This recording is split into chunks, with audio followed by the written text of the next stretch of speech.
it. Wood's got round the back, and Richie Wood has done it again! The magic man has come up with another trick! Well, here's a chance to seal it. It's done! It's Georgie Kelly! Rotherham United's pathway back to the Championship is opening up!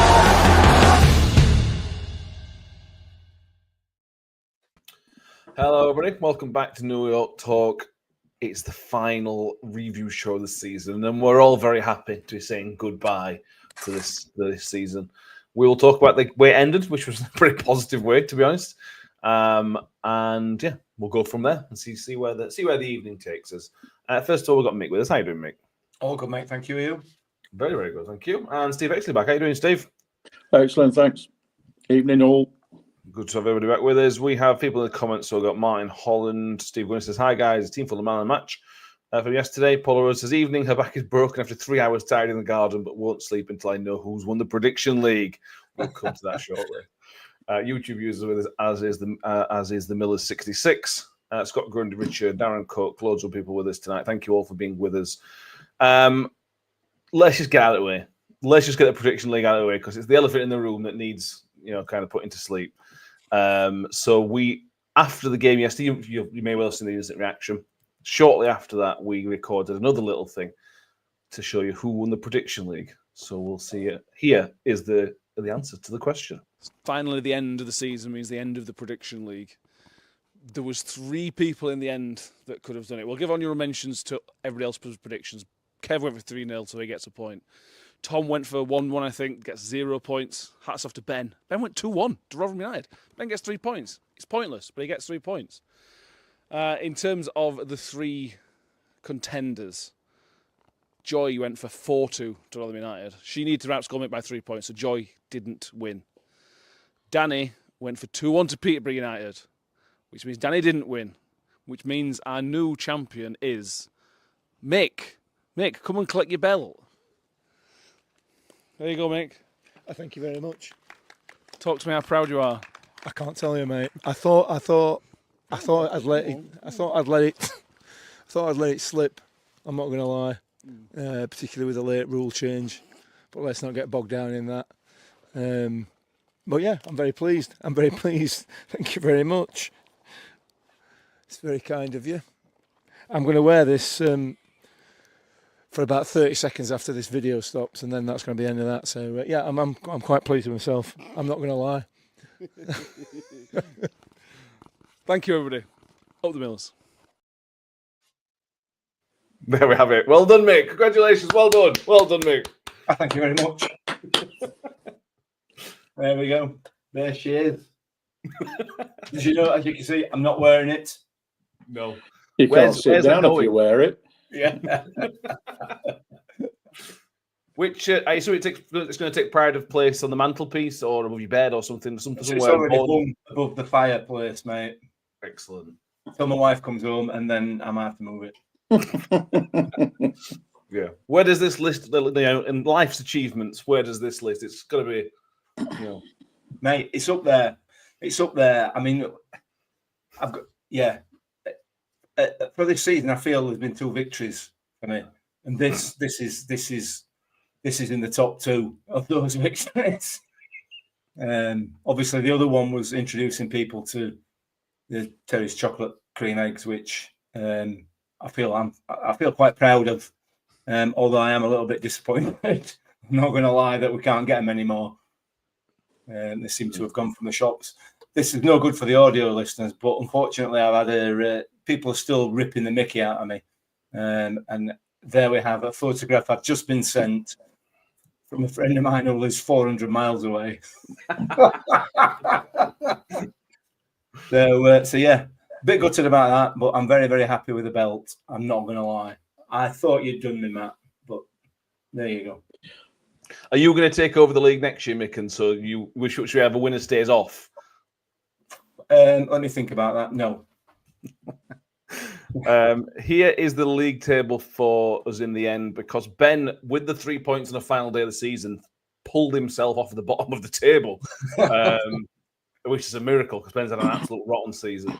I thought we did relegation in last minute. Exactly. Yeah. 2 points clear, Mick, of Joy, Danny, and Tom. middling. So yeah, that's something we did on the podcast this year. So that's well done, everybody. Well done, Mick. Congratulations. From the outside, it did look like Matt was trying to do the other, mate. It did feel like that, Steve. I'm not going to lie. But From the inside, he just wasn't clever enough to do it. I was just trying to make it interesting. Yeah. And it worked. Yeah. I'll take it. Yeah. Paul Chadwick, Martin Miller, Kelly Bobbs, and Paul Rhodes, all very happy for you, Mick. I thank you all. I thank you all very much. But if you listen to any successful people in sport, you know the second one, defending the title, is the hard part. Absolutely, yeah. You've done the easy part, apparently. I'm already in training for it. Anyway. No pre-season for me, mate. I'm straight into it. Right. One Rags to Riches. Good evening from Ian in Barossa Valley, South Australia. Can't wait for next season so we can put this year behind us, I think. Matt. I'm sure it'll be great for the club. Right, let's go to the serious business. Steve, 2-1 victory yesterday against Peterborough. A game that almost summed up the season.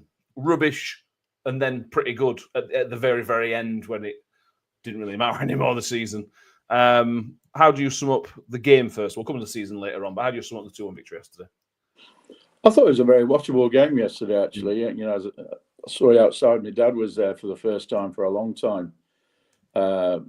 You know, he's in his late 80s now, so he came for one last hurrah. He can't get up the steps anymore. But he actually said to me at one point, after about, once we got through that initial 10 minutes of horrific play, he actually said to me, "Crikey, we got footballers." He says, "I'm not sure what that pair of pillocks have been doing to all season, but look at them, they can play football." So I actually quite enjoyed the game. Yeah, it was a bit difficult for the first 10 minutes. We were just letting them come at us down the flanks, cutting inside. We were not defending very well on both flanks. Yeah. And that first goal, I didn't actually see because I was messing with my phone, but I've seen it since. And Pelly just let him come inside. He did. Nobody offered him any other option but to come inside and have a nice shot. But yeah, you're right. It went in stages, and I thought we were pretty good up to half time. There was a 20-minute period in the second half where we were excellent. We were hunting them down. We weren't allowing them time on the ball. We were using the ball really well. We were mobile. But yeah, I think we deserved to win, and it was a nice way to end what has been a pretty god awful season, frankly. Yeah, and it was sunny as well. Yes, lovely day. Very, very lovely day. The win, Mick, takes, as Matt Hamshaw said prior to the game, that his target was to be in the top 6 at the end of this 8-game period. That put us 6th in that 8-game period. And if you look at all the stats on the Matt Hamshaw so far, it's not fully his team yet, although he kind of played down somebody saying that it isn't his team yet, so we can't judge him too much. But this team has played in a playoff form. The point, all the stats we've got over these 8 games would get you in the playoffs if you take it over a season, which is obviously not how it works. But that's a positive. You know, he set a target. The team's achieved the target with a half-fit team, half-fit at best, to be honest with you, as well. So it deserves a lot of credit, and also the players that have played in this 8-game period also deserve a massive amount of credit as well. Yeah, I think so. They're not only are they half fit, they're kind of half trained, or not even half trained, and lacking in confidence, significantly lacking in confidence. I mean, the period that he's been in charge, the performances have been up and down. You know, there's been some really, really good performances. There's been some really, really good spells of football, but there's also been some reverting back to type as well during that period, which is understandable. That's not a criticism. That's just, you know, it's going to take time to get them back up to some sort of speed. So I think overall it's got to be positive, because some of the play, as Steve alluded to yesterday, particularly yesterday, was really, really good, really good. But it's only been in spells, but so much better than it has been for the rest of the season. So yeah, it's lucky that there are far more positives than there are negatives. Yeah, and it's that fitness thing at the end as well that's showed its face pretty much in every game. they're not fit enough, are they, to last that length of time with the style of football that Hampshire wants them to play. And I think one of the most important things since he came in has been the style of play, and he can actually see what we're trying to do, that there is a pattern to it and there is a bit of science behind it. It's just how capable we've been to carry it out each game. And you're right, Mick, it's been to varying degrees each time, but it's been a hell of a lot more positive than what we were watching before he came. Yeah. In my view. Yeah, completely agree. Thomas A says Matt Hampshire has a big job over the summer, and it absolutely does. Next season, both on the pitch, at the training ground. Wonder who else to join the team. I suspect we'll find out in the next few weeks about that. Tom K says he'd love to play Peterborough every week with that silly chances they give up. Paul Chabot's looking forward to what Hampshire does in the summer. Scott Grundy saying the squad is so unbalanced as well. So much credit to Hampshire. Absolutely. And I think the style's interesting, Steve, because it's so much less direct in terms of going long. Under Evans particularly, but you can go back to Liam Richardson and Matt Taylor at times. When everything was going wrong, it's just pump it long, and let's hope for the best. We're not really seeing that yet under Matt Hampshire. It seems to have instilled a little bit of confidence in the squad that just take that extra touch. Cam Humphries, you can take that extra touch. Kelly, just calm it down. And we do go long occasionally, but for me, over these last 8 games, it's significantly less direct football. It's been much more trying to play through. There's a little bit not overly playing like Peterborough do, but it's a much more football-based thing than we've seen for a little while. Well, they're no longer scared of getting an absolute beating up, are they, for making a mistake? I mean, it takes some getting used to when we've got the ball with a Dauphin and Humphries at the back, and they are playing it sideways still, but they're doing it a little bit quicker with a view to getting it angled up each flank, or they've started playing that direct ball into midfield, where Kelly might pick it up or Powell might pick it up. And you're right, because half the time I'm expecting them to just pass it, and then hoof it, but it's not happening anymore. And I think that's really good. We try and play a few triangles. We try and pass the ball around in midfield, create openings, try and release Wilkes down the right-hand side and whoever's down the left. And I find it so much more enjoyable to watch because we actually end up creating more. We never really created a fat lot most of the season, but this time we are creating more and we're, as a consequence, scoring more. Yeah, absolutely. Absolutely. Mick, just your take on the first goal. I think Steve's done pretty well. And Panzer's got to do much, much better than that. I know he's out of position. I know it's not his position. But it was blindingly obvious what the guy was trying to do, and he almost just rolled out the red carpet for him. Yeah, he did. He didn't do a great job, did he? He didn't have a great game yesterday, Pelly, unfortunately. I don't think it's been a great move for him. No. To be honest, he's a quality player. There's no doubt about that. But it's just not worked for him while he's been here, for whatever reason. But one of those reasons is going to be the fact that he's playing out of position. He's not a wing back. He's not a full back. He's not a winger full stop, is he? He plays down the centre more than anything else. I would have thought. Well, he does. So we are playing him out of position. So you've got to cut him a little bit of slack. But with his experience, yes, he should have been far more positive at showing that player outside and not allowing him to cut in, particularly so early on in the game. But it is what it is, isn't it? It ultimately it doesn't matter in the scheme of things. But yeah, he will know it. Well, he knew straight away that he'd made a mistake. You could see. So there you go. Yeah, absolutely. We're going to comment here. I mentioned from this come back off the game a little bit. Neil, just an evening all. I don't know if you know, but people will soon be able to download the new Millermen song with the money still going to charity. I think Kev said that's a couple of weeks away from the actual vinyl being ready. The video's up on Lee LPMC's YouTube channel as well, so go check that out. See if you can spot yourself. I saw the back of my head a couple of times, but that's as close as it got, unfortunately, for us. But it is really, really good with the fans singing in the background as well. It's really, really good. So do recommend you go and check that out on LPMC, and obviously the song will come out soon with the vinyl.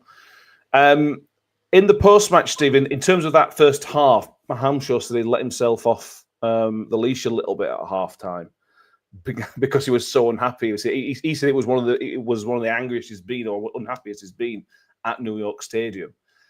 And I've listened to it. I thought that's interesting because it was bad.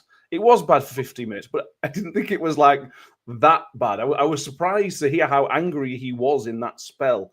Bearing in mind the players available and everything else came with him, I was surprised he kind of let us kind of see that a little bit. Yeah, me too, a little bit. I mean, I know the first 15 minutes, we just didn't get anywhere near them. And I just wanted us to get hold of the ball because I knew that if we could get hold of the ball, we'd cause them problems, which we did. He was a bit patchy. But yeah, I was a bit surprised when he came out and said he'd launched missiles at them. Maybe that's just been cooking for the last 2 or 3 games. And I mean, I wouldn't have been very happy in his shoes with the Wigan performance, for example. And also Stevenage. I mean, we should never have drawn that game. So he's maybe been building up a little bit and just wanted them to go out second half and show what they can do because he evidently knows what they can do, most of them. And it proved correct. We were excellent second half, in my opinion. But yeah, I was a bit surprised he admitted to that. Yeah. Let's go through some comments. We have John Reynolds says, "Evening all. I found myself talking to the missus the other day about the quality of the car park we were parked in. Mick, I blame you." John, tell you, mate, it gets to us all. Comes to us all. You're a trailblazer, mate, aren't you? Exactly. See, I can add that to my list of achievements for the season. It's mounting. It is absolutely. Talking chat, chocolate chat. Wow. Unbelievable scenes, mate. People are listening to all. Yeah, we will, won't we? Yeah, I'm sure there's more of that to come in the near future, especially if next season's anything like this one. Then comes the equaliser, Mick, still in the first half. Nombe gets the goal, even though Sibley's shot looks like it was over the line, but the referee didn't give it, so it officially goes to Nombe, which I'm quite pleased with, to be honest. I think it's 15 league goals in all competitions, adding 5 assists into their 20 goal involvements. He was again excellent yesterday. He's become really reliable. He's not, Alfie was there yesterday. He's not quite an Alfie level where I just expect him to score every single week. But I just assume, right, well, Nombe's playing, so I know what I'm getting from Sam Nombe. Right, what is everybody else going to do in and around him? Yeah. 5 goals in 8 games, I think, under Matt Hamshaw. He's showing his qualities. It took a little bit of time, but he is 100% showing his qualities, Sam Nombe. He is. I mean, we all know about his work rate. His work rate's is right up there with the best of them. And we know he can finish. You know, we've seen him finish previously. So he just obviously needed that little bit of confidence and maybe, I don't know, maybe the arm around the shoulder or whatever.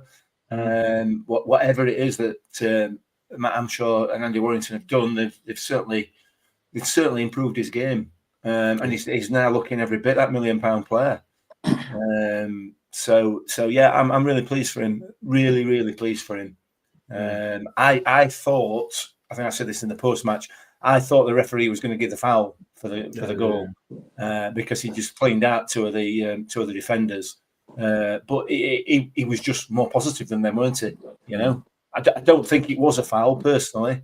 I just think he wanted it more, and he was having it, weren't he? It was going in, no messing. But it was a great effort from Sibley as well.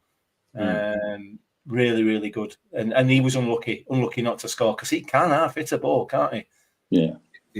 He can hit a ball. He's got some qualities, Sibley. Being strong and brave is not one of them, but he's got some qualities. Yeah. But no, you said that though. You said that, and then all of a sudden he'll go in for a challenge that, you know, and take 3 players out. You know what I mean? It's Again, I think possibly with Lewis Sibley, there's another confidence issue there. You know, if he'd got the self-belief, he knows he can do it. You know, some of the tackles that he puts in are fantastic, absolutely fantastic. And in and around the opposition box, he's very, very dangerous. Yeah. But there are other times when he just kind of neshes stuff, doesn't he? And he pulls out challenges, and I don't know. There's a player in there, but there's also a wimp in there.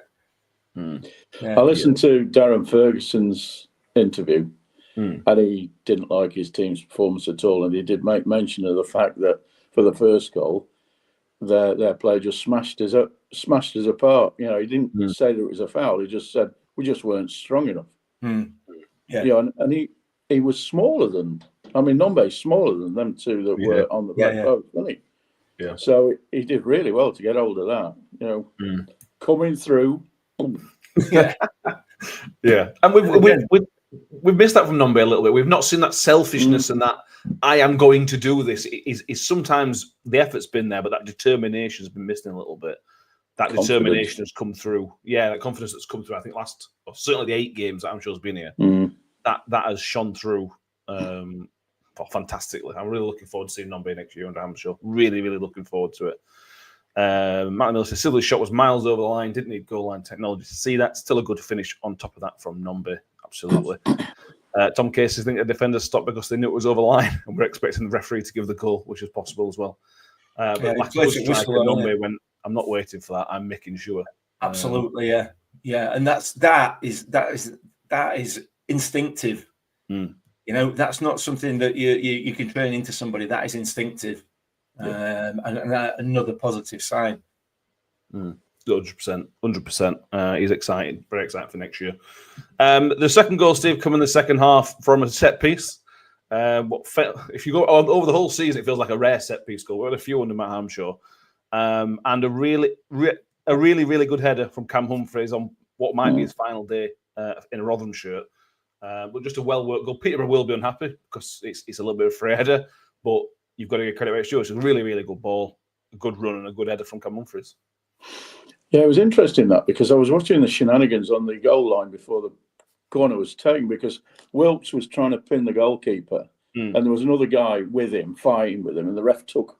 And I thought to myself at that point, interesting, you know, is this going to put them off? Because I thought we've got to have a set piece goal from a corner. And it did prove. I think they were more bothered about Wilkes than actually checking where Humphreys was coming from, and it was a really smart run from him and a lovely header. They got the keeper had no chance of stopping that one, and you've got to give credit to the ball that came in. Was it? I don't know. Was it Powell who put it over or somebody else? Again, yeah. Powell.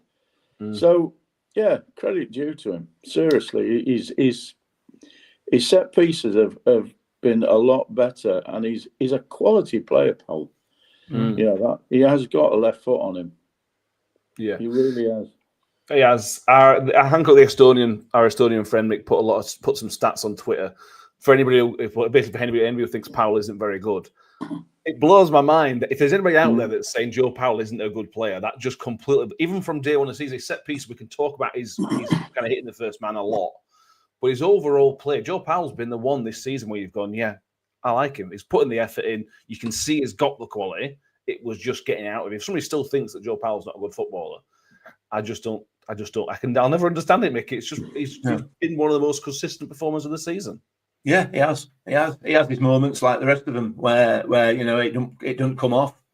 But yeah, everything about him has improved, and it's improved significantly since the change of manager, because he's playing with a bit of freedom as well. You know, he's happy to run at players. He unfortunately ain't got a right foot. Yeah. Which is a bit of a problem. You know, that's only for standing on. But yeah, quality, absolute quality footballer, no doubt about it. And he runs further than anybody else. I seem to remember reading somewhere. You know, he saw 12 to 13k a match. You know, and he's all over the place. Yeah, we can seriously build a team around him. Yeah, and he's starting to try to take on that that sort of not Powell, because that's Powell that we're talking about, Kelly role. Starting to try and take on that Kelly role. You know, he's coming to fetch the ball from the defence and trying to spray it around a bit as well. So if he can add that to his game in addition to what he's got, then he's going to be a very, very useful player. He is anyway. Yeah, you're starting to see now what he could become if he keeps working, he keeps going. You could now see the potential of him taking that next step. Whereas earlier in the season, we were saying he's a very good player, he's consistent, everything else, but where was that next level? Certainly since Matt Amshaw coming out, you kind of start to see signs of where that next level is for Joe Powell. So hopefully that is. Kelly Phillips has played in every game as well. To the availabilities in a season where we've had barely anybody available for every game, Joe Powell is one of the few that's been there, which is brilliant.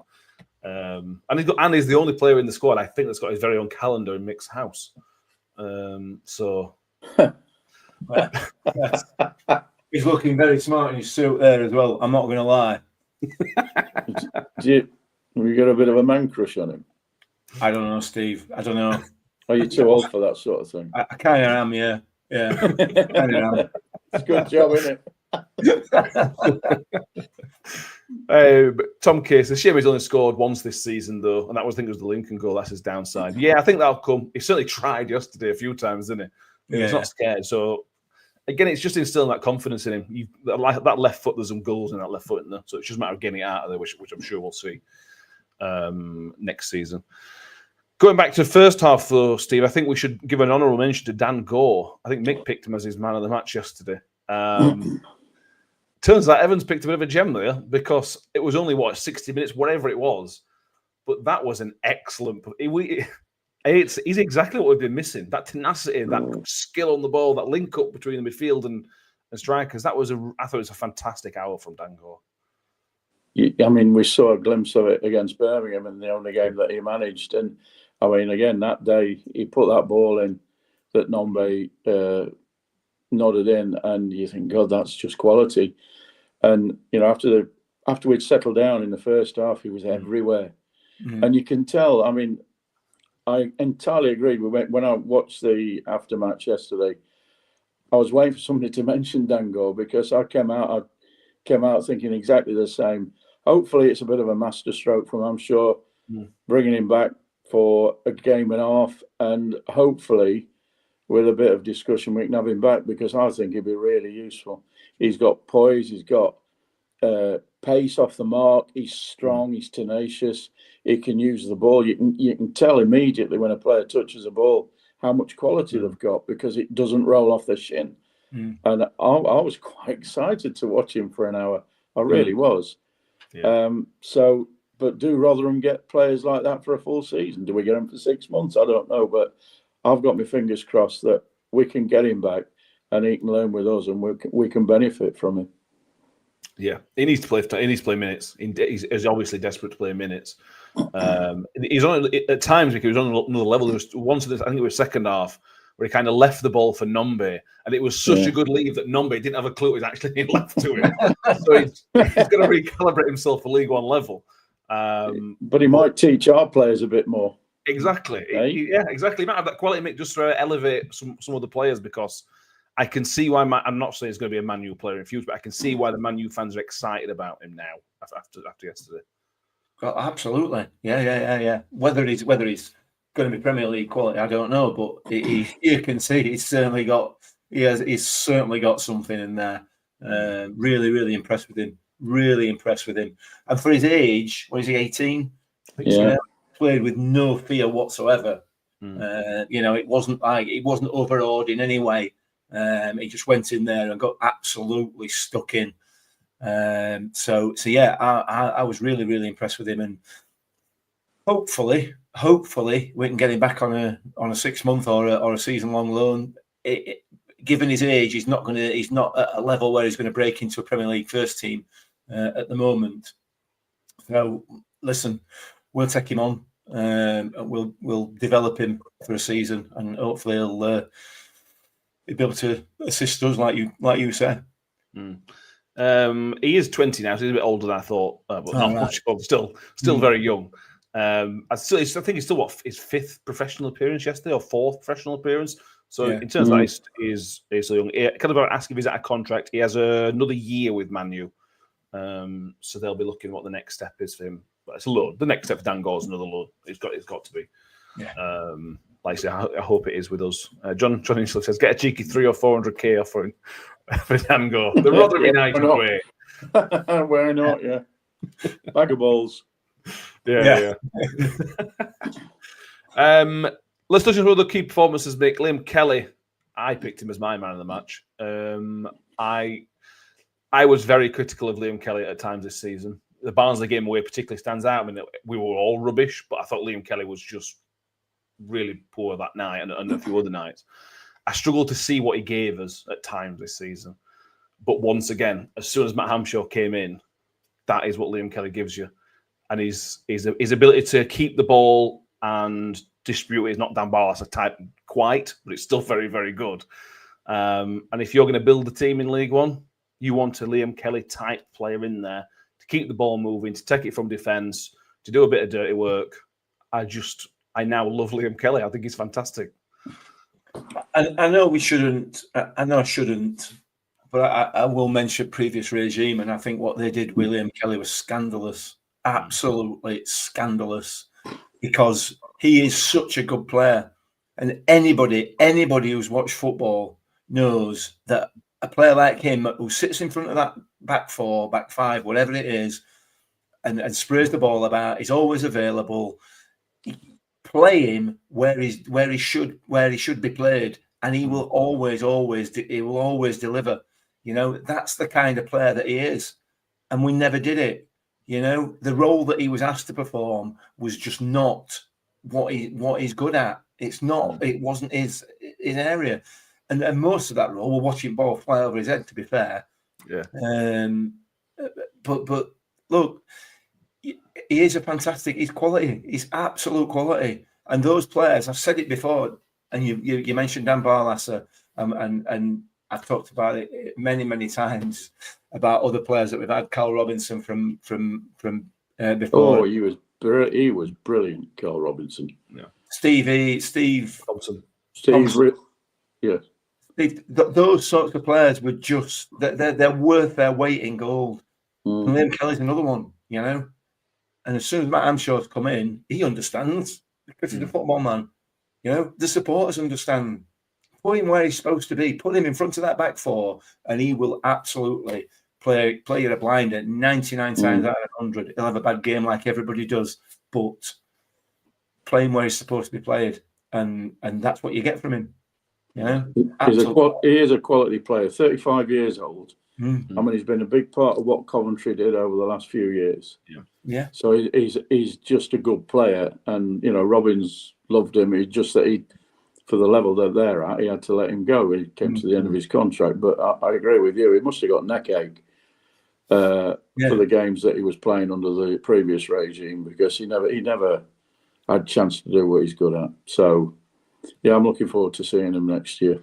He got stuck in as well. Kelly was but he's been critical, but he was excellent yesterday. Never stopped running, and as Hammy said, he got stuck in.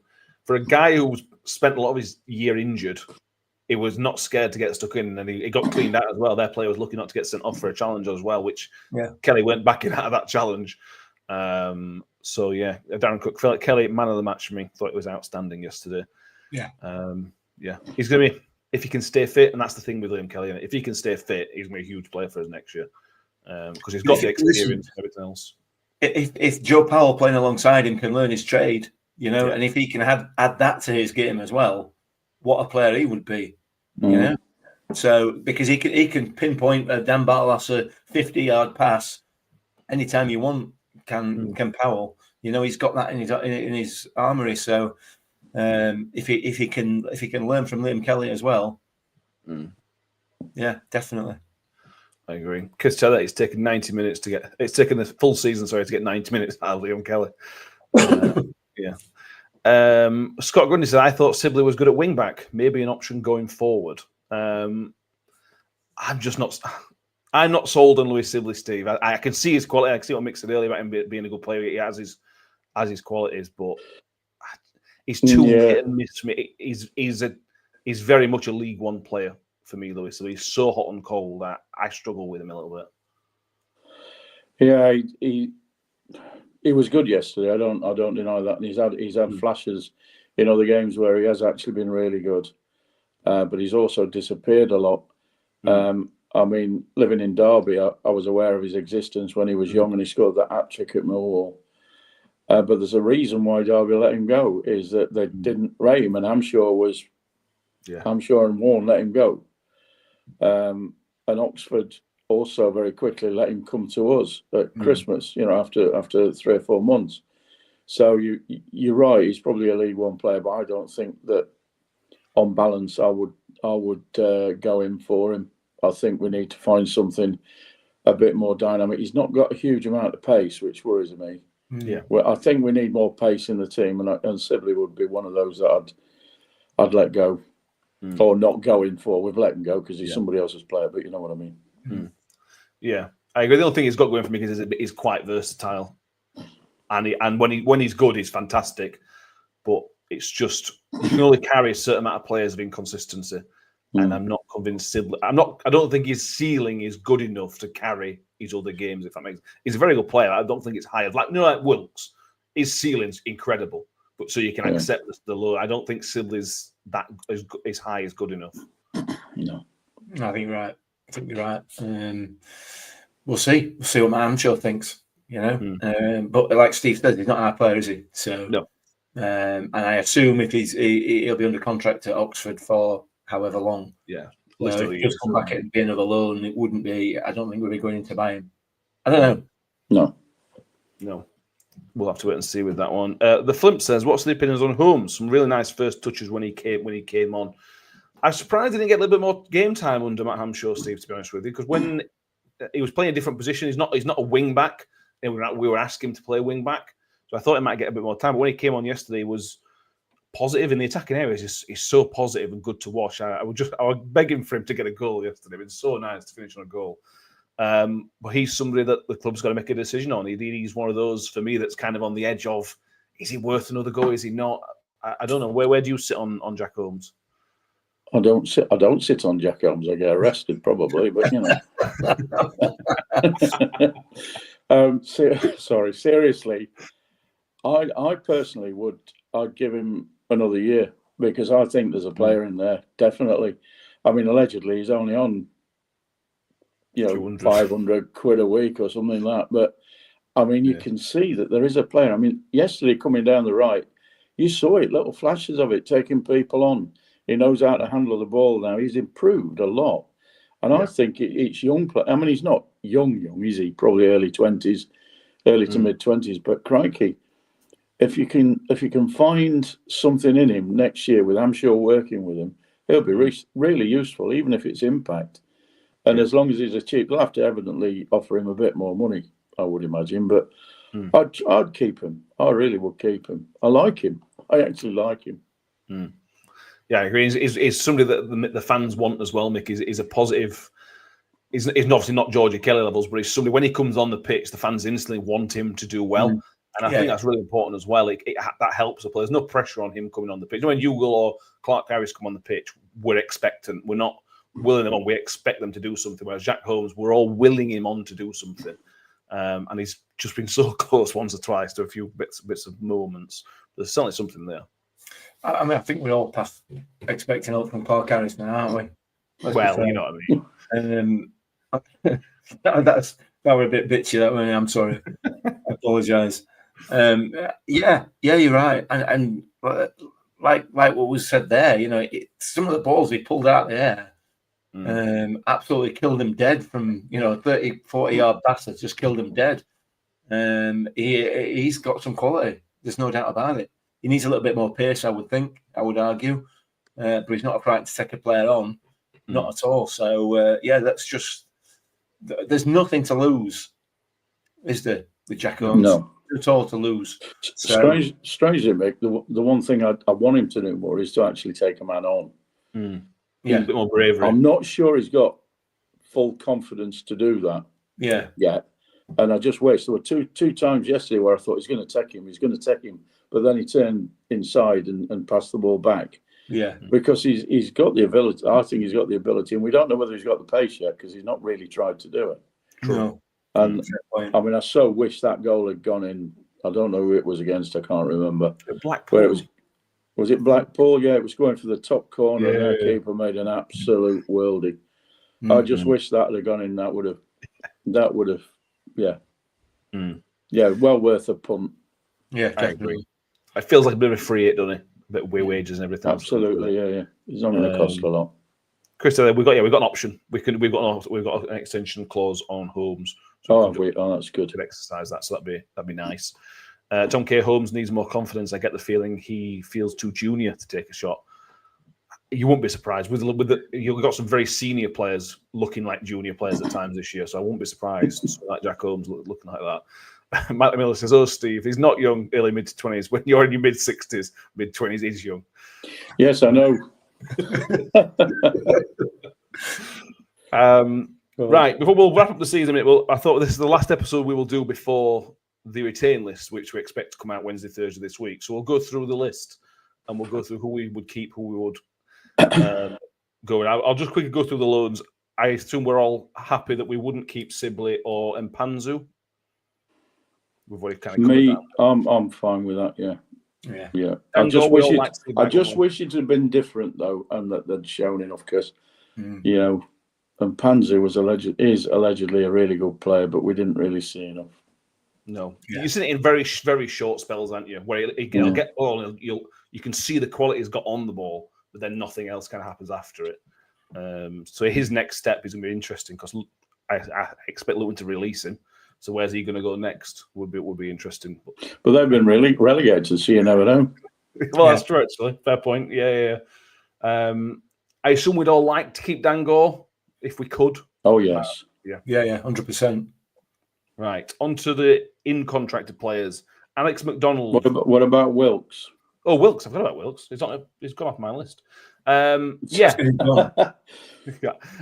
think he's gone anyway based on the exit yesterday. It's value for money with Wilkes. If you can get a good wage, I think I'd take him. But I won't want to be spending Hugo Clark Harris wages on him because I don't think it's value. What do you think, Steve, to that? I totally agree. I can't add anything more to that, frankly. Cool. I'd love him back, but if he's going to cause financial ructions, then no. It depends, doesn't it? If you can weigh off Clark Harris, it's a no-brainer. Assuming he'll accept the same as Clark Harris is on, that's an absolute no-brainer. What a swap that'd be. That's true. To be honest, the reality is that I don't think we'll be able to get rid of Clark Harris. I'll be surprised if anybody will take him, even if he's on a free. But you never know. And I don't think Wilkes would. I think he's probably got his sights set higher, and I don't blame him for that. He's had a good season, hasn't he? He has had a decent season in the main, and that, I know we keep qualifying it like that, don't we? But in the main, he's had a good season, and I think that will always be his downfall. But it's he's absolute. He's two extremes, isn't he? One of two extremes. He's absolutely fantastic, or he's not even there. Yeah. So maybe one of the things that Stuart needs to back Matt Hampshire with is to pay off Jonathan Clark Harris, so he can use some of the wage. I don't know. We'll see on that. We'll see. That's a way off. That's a way off. If you offer him out on a free, somebody will take him. It's just whether they can agree a deal. Yeah. In terms of his wages. So. Yeah. What you need to do is put a YouTube video together of all his greatest goals for Peterborough, and then somebody will just take him. You'd assume for the Clark Harris. Anyway, right, on to the contracted players. Alex McDonald is injured. On paper, Mick, there's not many things going for Alex McDonald, is there? Other than he's quite likeable. He is full of energy and he's got a set piece. His age is against him. His actual quality is against him. His quality as a footballer is against him. The fact he was a Steve Evans person, it goes against him a little bit as well. I think it would be... I just can't see in a million years Alex McDonald re-signing. Is he out of contract? Yes. Neither can I. And I have nothing against the lad at all. And I'm sure he's a lovely bloke. But we need to be looking younger. And with the greatest respect to Alex McDonald, we need to be looking at better quality. And that's not. That sounds horrible. That sounds nasty. But it's not. It's not meant to be that way. We need to be looking better and younger. Yeah, he did well as a utility at the beginning of the season. He's good. He's apparently he's quite a character in the dressing room. Yeah, but equally, Liam Kelly is, and I think Liam Kelly is going to have a lot a lot of influence next year in the dressing room. So I would certainly not renew. Alex McDonough, I agree with me. We need something younger and more dynamic. Yeah, I agree. John Morales on Wilkes saying, could you see Wilkes at Luton, as they will lose fair amount of better players than they'll have? I suspect they'll have a decent budget as well. I could see that, absolutely. yeah. Next time we'll come back to Cam Humphries and Hacks in a minute. So next on my list is Dylan Phillips. Where would you go for Steve? Because realistically he's a number 2 keeper, so you'd probably re-sign him as a number 2 to Cam Dawson. Would you do that? No, I wouldn't actually. I don't want to. I very rarely. I don't dislike him, but I think he's made far too many errors. I mean, just over the last few weeks, he's irritated me like crazy. I mean, fundamentally, and this is a bit harsh, I suppose, we should have won the Mansfield game if he hadn't just welcomed Bowery in. You know, again, Stevenage, that cost us 2 points, and so on and so forth. But I don't think the crowd would accept him back now. There's a lot of people that just, you know, thanks, Dylan. First time I saw you, Stoke put 6 past you in a League Cup game. Let's call it quits on that then, shall we? Yeah. Everybody in the comments, Chris Page, no. Kelly Foles is going to pay for his bus fare. Mike, not good enough. Fuller Roads, gone, no. Tom Kay says, Phillips doesn't look like he wants to be here, and I don't think he'd accept being a number 2 again next season. No. I think we need to find a number 1 with Cameron marginally number 2 and let them fight it out. Yeah. I'll get. I can't remember his bloody name now. The guy at Derby that was number 2 to Vic. Vickers. Yeah. I'd have him back. Absolutely. I think he's out of contract actually at the end of this season. I think he's got 1 more year. I think. Has he? Oh, that's a shame. I'd have him back in a heartbeat. Yes. Yeah, I would as well. He is a goalkeeper. We're talking about a goalkeeper here who pushed Victor Johansson all the way that season, that promotion season. He pushed him all the way. You couldn't get a fag paper between them, you know. And Victor was injured, wasn't he? He was, and he couldn't get his place back. Little period when he did actually make some really crucial saves. Yeah. But when Victor was fit again, he couldn't get his place back. Couldn't know. You're right. Yeah. So listen, Josh Vickers, every day of every week, come back, mate. Come back home. Back to Andy. You love Andy Warrington. Come play for Andy Warrington again. Exactly that. Yeah. Matt Miller, Josh Vickers, yes. I like Cam Dawson. If Cam Dawson is number 1 going into next season, I'll be quite happy with that. I don't have a problem with him at all. I know some people do. We'll maybe go through the summer some keepers that are available who we also like, because there are some. But yeah, we're on Phillips. I think everybody is pretty unanimous with Phillips that I don't see him being offered a contract, but we'll see. Next one, Andre Green. He's been unlucky, Steve, with injury. Very, very unlucky with injuries. I think it's allegedly still injured now. A fully fit Andre Green's great at League One level, but he's never been fully fit. And consistency is an issue, and he won't be cheap either. Well, he's hardly played for 2 years for that because of that injury, and then he comes back. I wasn't that impressed. Apart from a couple of games, particularly at the beginning, I didn't really find much impressive about him. But I would have been interested to see him play under Ramshaw, frankly. But yeah, I think it's one of those where we probably can't afford to keep him if we're going to have a bit of a reshaping of the squad. So, funny enough, I saw him getting out of his car with his very attractive wife and baby yesterday. My dad says, "Is that a wag?" I says, "No, it's Andre Green." Brilliant. Tom Kay still says he doesn't know where Green plays, which is fair. That's a good point, actually. That's because we've not seen him. Yeah, you know, exactly. The lad's just he arrived, got injured, and that's been his career. Yeah, you know? You can't. I don't think you can give any credence to any of the games he played under Evans and Rayner, because you can't give credence to anybody. Nobody performed. I'd keep him if we got the opportunity to keep him. I would definitely keep him, assuming that his injury is not going to take him out from another 2 seasons or whatever. It depends on the state of that. But yeah, I'd keep him in a heartbeat, definitely.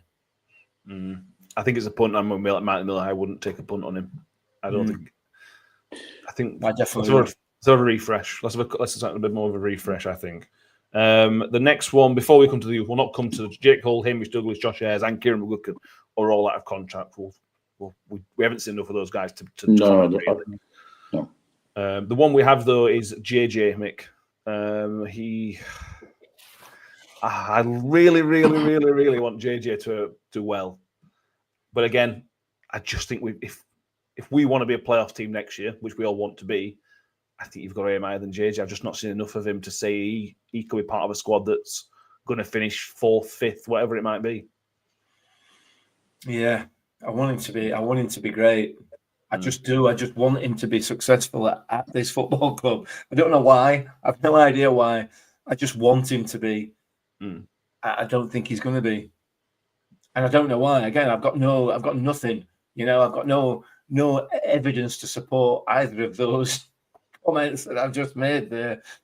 I think he's going to go. I think he'll go. Well, it's again the evidence in front of you, isn't it? Really? Yeah. Because he hasn't really had. He had a little bit of a chance when he came back when he got fit. Then he got injured again, and this is all over the space of 8 games.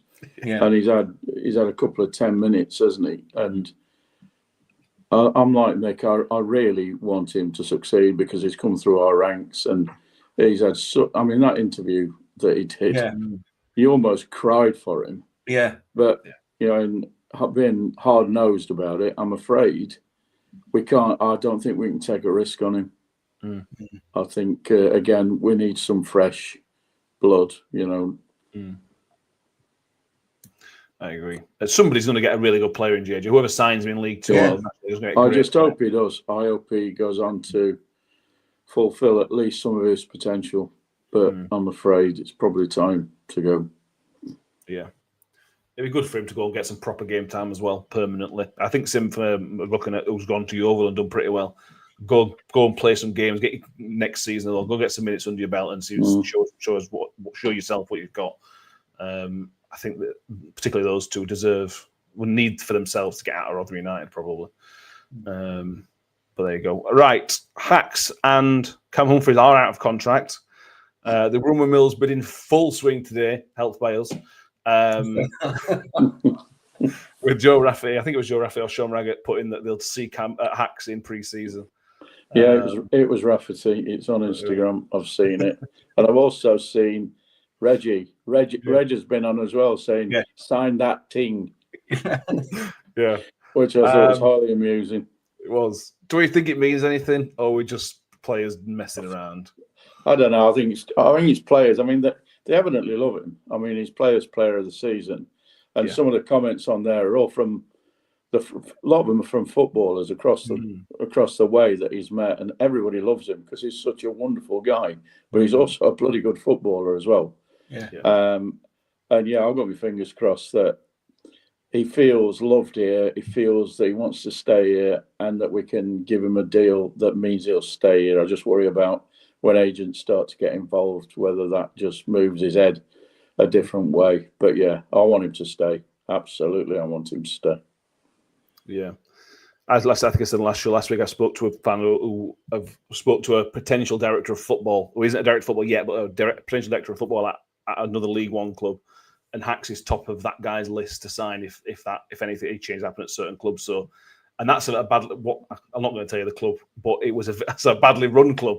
So the well-run clubs will already be aware of Hacks, Mick, and that's the worry that if Hacks just says, you know what, I want to take a minute, I want to see what offers are out there because the playoffs are still ongoing as well. You know, there's the 4 teams in a playoff. Whichever 3 don't go up, they should be going after Hacks as well. So it's look, he might go, he might not. Well, it'd be nice for him to stay because there was no goodbye, which I think is telling. There was an obvious goodbye from Wilkes. I know we also last year with a few other players going. There was no obvious goodbye from Hacks. That filled me with a bit of hope. Yeah, me too. I want him to stay, and if he doesn't stay, there'll be Victor levels of disappointment when he goes. You know, for all the reasons that Steve's just said there. You know, he's an absolute quality footballer. He'll play in any position, and I've said it before, and I say it again. Give him some gloves, he'll play at net and do a better job than Phillips. Sorry, a bit cut in that, but he would. He would. But over and above that, he's just such a likable, lovely bloke. Yeah, you know, and he is the type of person I want at my football club. And I said it in the last podcast. You know, the way he plays, the way he commits to his game, he is 100% a Rotherham United player. He is the type of player I want at my football club personally. You know, so I hope that it's not just internet nonsense. And if it is, I'm going to kick Joe Rafferty in shins if I come across him. So make sure, if you're listening, make sure you got your shin pads on, out of work and all, mate. Brilliant. But yeah, seriously, I want him to stay. Desperately want him to stay. Yeah.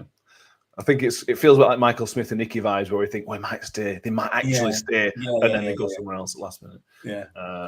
But we'll see what happens. He deserves a great movie. It's not wrong. I hope he gets whatever the movie. I hope it's a really, really good one because he deserves it. He deserves to be somewhere he's wanted. I don't know, make him captain full time next year. Is that going to be enough to tempt him to stay? You know, your club captain, but officially. They're going to have to give him a good contract. That's what they're going to have to do financially, and the captaincy, stuff like that. Make him. I mean, when he first came, he didn't figure. I mean, Warney chose him, but didn't play him. But I mean, since the start of that season, I think didn't Matt Taylor started playing. Yes, he's been absolutely phenomenal. He's just been there all the time. Yeah, come on, sign the team.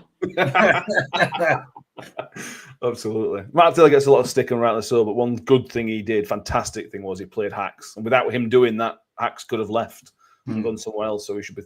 That's at least one thing we should be grateful for, if nothing else. Cam Humphreys is the other one out of contract, Steve. I can't read the Cam Humphreys situation, to be honest with you. He could go back to Belgium. He could go back to somebody who could win a championship. He could go somewhere else. I just don't know what's going to happen with Cam Humphreys. I have no inkling either way, to be honest with you. But I'd like him to stay. Well, me too, yeah. I mean, he's a quiet guy. He don't give a great deal away, does he? No. I remember bumping into him on Wigan Station after that terrible 0-0 draw, and he was about to take a train down to London to meet up with Cohen Bramall. I think they were going to Brazil or something daft. And he's just a very quietly spoken bloke who actually accepted to speak to my lad's girlfriend over the phone on the station. I know that's by the by, but again, I kind of think that he might want a change. He, unlike Hacks, he suffered that horrendous hamstring injury where he basically tore his hamstring in two, and he's not really been fully the player since. And I think he might take his chances, and I'm sure that there are clubs even in the Championship that come in for him, but I think he'd probably go, is how I feel. It's my gut feel, and there's plenty gut to go round for that feeling. So, yeah, unfortunately, I think we might lose him. I think so. I think it's a shame because I think it fits perfectly into what I think a Matt Hamshaw team is going to look like next year. Whether filling for Kelly in middle or to continue playing against alongside Hacks or something like Hacks. He's got that technical ability, which I think Matt Hamshaw wants to use more of going forward. I think he'd be quite a difficult person to replace. Yeah, absolutely. And I think I'm the opposite to Steve. Okay. I kind of think that he might stay, and I don't really know why. And maybe I'm just it's just wishful thinking. Your gut's different to mine. Yeah, but it's it's very close, mate. It's just the other side of the line. Oh God, yeah. What we all hope. I mean, I hope he stays fundamentally. Yeah. We'll see. We'll see on that one. Right. One more question for everybody. Highlight and low light of the season. It's been a rough old year. So there's plenty of low lights to pick from, plenty of low moments. Mick, highlight other than Steve Evans leaving and winning the league title. Everything else in football, ideally a pit on one that's near the pitch if you can. Highlight. Well, you stole my thunder because my highlight was absolutely Steve Evans leaving. The best thing that's happened to this football club in 5 years, as far as I'm concerned, genuinely. Okay. So I know it is. You know, it has been a season of real lows, and lows to the point of worse than the season before when we got relegated from Championship on stupid amount of points. You know, there's been some desperate times this season, in my view. So absolutely, I'm sorry, I can't think of anything else as a highlight, genuinely. Okay. And in my view, and it is my view, before anybody starts jumping on bandwagon and whatever else, the highlight of the season was Steve Evans getting sacked. 100%, the best thing that's happened to this football club in as long as I can remember. Not interviewing him. You didn't enjoy interviewing him? Not particularly, no. No. Well, I bought that, yeah. Oh, you've got obviously. Yeah. Good about saying. But no, it has to be that. It has to be for me. Okay, and low point. That's like trying to choose. I don't know what that's like trying to choose, is it? Barnsley away, Crawley at home, probably. But I find that a bit difficult to say that we're a low point because I really enjoy watching Crawley. Yeah, I'm not kidding. That's not a sort of a Mickey take. I genuinely enjoyed watching them. I thought they were outstanding that day. I thought they were excellent. So, but yeah, those two results were and performances from the team were awful. Yeah. Well, yeah. I will highlight, I think, the Rafferty goal against Blackpool, where New York, I think the only time New York's name erupted this year was a Rafferty goal, which I loved. And low light's got to be the Crawley game. I think you mentioned when you were here, Steve, where it was one of those I was there moments, that Crawley game. Yeah, there wasn't many of us there. Yeah. And that'll be a game that lives in the memory of everybody that was at that Crawley game for as long as you're a Rotherham fan. It was such a bad day. It was horrible. Hopefully with a happy ending. What's your highs and lows, Steve? My lows were basically how horrible it was for my club to make me feel like I felt for a good 6 or 7 months of this season. I mean, like Mick says, you know, it's like low points. It's like trying to, you know, choose your least favourite child. But yeah, it stopped me then. I actually did not go. I mean, the Bolton game, for example, when you guys went singing, I decided at 10:30 that it was going to be too cold and I really couldn't be bothered going. And I've never ever done that before. Yeah. You know, I've not until the last couple of years, and I'm getting older. Yeah, all right, it's more of an effort, and I have to drive from Derby. But I was falling out of love with my club, and that's why I'm so glad, like Mick said, that the other two went, and suddenly I'm enthusiastic again. High point was actually a personal one, which was yesterday, which I've mentioned before. My dad's been going since the 1940s, and he's 88 now, and he struggles to get up and down them steps. And he's not been very much this year because he couldn't stand. Well, partly because he can't stand the dynamic duo that got sacked, and also it scares him. But yesterday he came to the game. We've had a problem in the family, and there was me, my brother, my nephew, and my dad there. It was a lovely sunny day, and we won. And that's my highlight of this season. It's a bit personal, but that's my highlight. Lovely. That's what football's about, personal moments like that. I love it. Yeah. Darren Cook has highlight Crawley playing like Real Madrid against us. What about Hepburn Murphy then? Yeah, exactly. Yeah, I'll be looking at some Crawley players this summer. I'll tell you. Paramad says Numby scoring off his arse is his highlight. Richard, low like Crawley, highlight Evans leaving. Tom K says we had a good week, beating Bolton and Charlton in a few days with these performances, struggling other than that. Paul Rhodes with Mick should have gone at Christmas. Steve Grundy highlight Hamshaw coming in low, feeling so disconnected from the club. Mike the Miller, the lows, realising tomorrow was a Saturday and that meant another really useless performance. Yeah, exactly. that was a regular feeling, wasn't it? Yeah, there we go. Is there anything else we want to mention before we wrap up the final review show of the season? No, I don't think so. I thought Peterborough were poor. I said it on post match, but I just see if I can get another dig in at Dara. It'd be nice, just for laugh, just for old time's sake. Well, find Ferguson's interview on BBC Sounds. It's actually a very fair interview. He wasn't impressed by his team. Yeah. So it backs up what you're saying.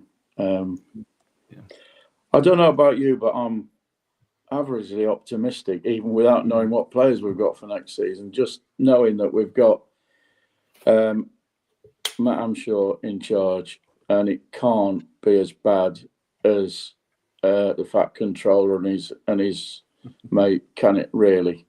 And I've waited this long to actually say Fat Controller. So I've said it now. Yeah. I think Danny summed up one of the interaction yesterday quite well. This year we're positive because of what we've seen. Last year it was all just we were kind of positive because Steve Evans said we were going to do very well, so we that's what we expect. This year, from what we've seen, that's why we're looking positive for the season ahead, which makes a nice change. Hopefully it plays out that way. League One, well, we've got Luton coming out, Bradford coming up. The scenes at Bradford like yesterday, 19th, fantastic. And there's potentially Chesterfield coming up as well in the League Two playoffs as well, which would be League One could be a hell of a lot of fun next year. I'll tell you now, it could be a really good brilliant games. Yeah, absolutely. I mean, Huddersfield fell over, didn't they? And they're a shambles at minute. Huddersfield. They'll be interesting because on paper, with the budget they've got, Huddersfield should be the team that are up there next year. But I wouldn't trust them at all at the minute. So they're interesting case, aren't they, at the moment? Luton, exactly. Luton the same, though, aren't they? What's happening with Luton? How have they gone back to back? It's going to be an interesting season. Chris Page, any update on centenary stuff? No, I think the club will release everything all at once. If I'm honest with you, either on the day or very near the day.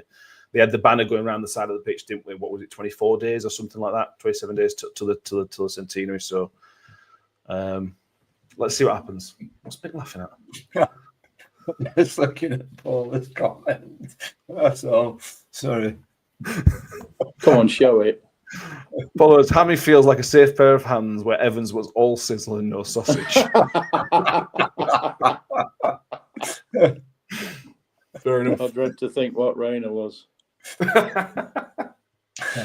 Right. We'll end the season there. Thank you very much.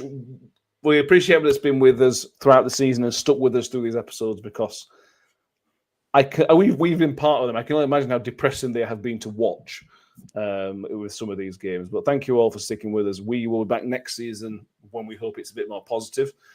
Although we aren't finished for this season, we've got to do the pre-season predictions reveal over the next couple of weeks, which, again, are terrible. So that'll be Thursday. Thursday evening will be a rundown of what hopefully the retained list should be out by then. And then we'll do the second half of the show where we do some reveals of some people's pre-season predictions. And then Sunday, this time next week, the Lee Peltier interview will be out. So we'll remind you all later on in the week and next week to watch that because it's a really good interview from him. Pelt's fantastic, as you'd expect.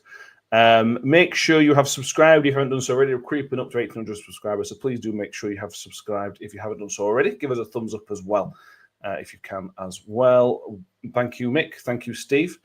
It's been a pleasure. Welcome. As always, we will see everybody next time. And as always, up the Millers. Up the Millers. Up the Millers. Ravel, ambitious, but brilliant. Mule with it. Wood's got around the back, and Richie Wood has done it again. The Magic Man has come up with another trick. Well, here's a chance to seal it. It's done. It's Georgie King.